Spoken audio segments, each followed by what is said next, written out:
Dapo na, tingnan panganap ng... Yan na mag-scholar.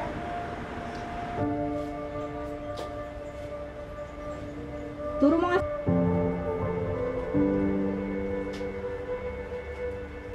Sasabi ko na nakabubog na kami kasi sabi natin na kahit dumating yung halimbawa ngayon may pag-anniversary na naman. Hindi katulad dati na pag nag-anniversary talagang tutulong ang luha mo. Hindi ngayon parang hindi, parang thirst lang yung maliit lang na kasi parang nasasanay na kami. Wala po, opo, meron. Babaw ng papel. Naiintindihan? Masaya ako kasi yan na si Bea. Pasaway, medyo malambing.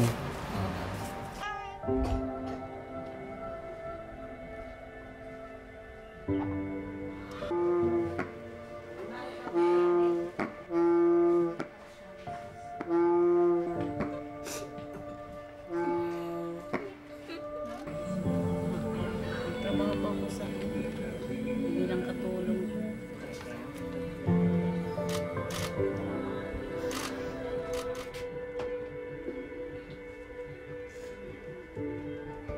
Ito lang po yung dito. Hindi po sana mangyayari. Noon sa asawa ko po, nag-evacuate lang po kami ng maaga. Hindi mo na po ma-experience yung kagaya nung Yolanda. Kasi nung panahong Yolanda, hindi namin alam kung saan kami pupunta. Takot na takot kami noon.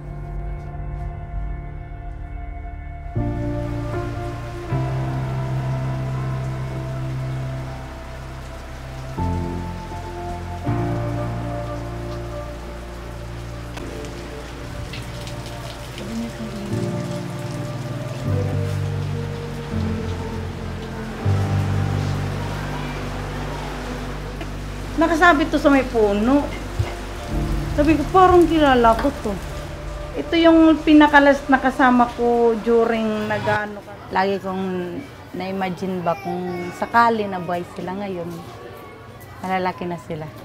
May binata at dalaga na sana.